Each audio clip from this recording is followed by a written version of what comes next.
Hello दोस्तों, गुरु प्रदोष व्रत अगर आप कर रहे हैं तो शाम के समय कथा का श्रवण जरूर करें।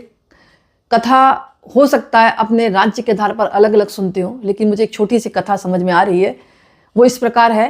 पुरानी कथा के अनुसार एक नगर में एक ब्राह्मणी का घर था। उसके पति का स्वर्गवास हो गया था। उसका अब कोई सहारा नहीं था, इसलिए वह सुबह होते ही वह अपने पुत्र के साथ भीख मांगने निकल पड़ती थी। वह खुद का और अपने पुत्र का पेट पालती थी। एक दिन ब्राह्मणी घर लौट रही थी तो उसे एक लड़का घायल अवस्था में करहाता हुआ मिला। ब्राह्मणी दयावश उसे अपने घर ले आई।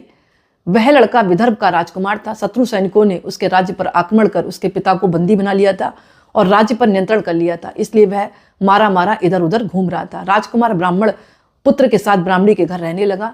एक दिन अंशुमति नामक एक गंधर्व कन्या ने राजकुमार को देखा तो वह उस पर मोहित हो गई। अगले दिन अंशुमति अपने माता पिता को राजकुमार से मिलाने लाई। उन्हें भी राजकुमार पसंद आ गया। कुछ दिनों बाद अंशुमति के माता पिता को शंकर भगवान ने सपने में आदेश दिया कि राजकुमार और अंशुमति का विवाह कर दिया जाए। वैसा ही किया गया।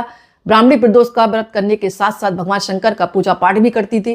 प्रदोष व्रत के प्रभाव से और गंधर्वराज की सेना की सहायता से राजकुमार ने विदर्भ से शत्रुओं को खदेड़ दिया और पिता के साथ फिर से सुखपूर्वक रहने लगा।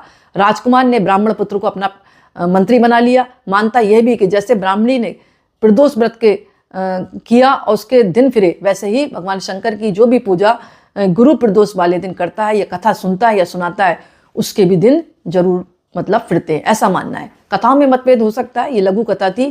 कहा यही गया कि गुरु प्रदोष का व्रत जो भी रखता है उसके जीवन के कष्ट दूर होते हैं और शीघ्र ही उसकी मनोकामना पूर्ण होती है।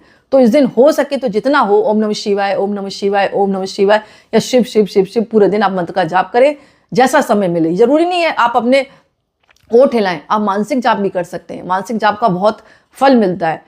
मानसिक जाप अगर आप करेंगे ना, चलते फिरते उठते बैठते, तो इससे भी जो है आपको वही फल प्राप्त होगा जो कि मंदिर में जाकर आप कर्मकांड से प्राप्त करते हैं। तो ये कार्य आप जरूर करें। पूजा पाठ जो है गुप्त रूप से करें, गोपनीय रूप से करें, क्योंकि मानसिक जप कोई पकड़ नहीं सकता आप क्या जप रहे हैं। तो जितना हो सके आप मानसिक जप करें, आपको बहुत फायदा मिलेगा। और इस दिन किसी को अपशब्द ना बोले, कटु वचन ना बोले। गुरु प्रदोष व्रत है तो इस दिन गाय की सेवा आप जरूर करें। और कोई भी गाय हो ना जो बछड़ा उसके साथ हो, दूध पिला रही हो, तो उसके भी माथे पर तिलक करके कुछ ना कुछ उसको जरूर खिलाएं।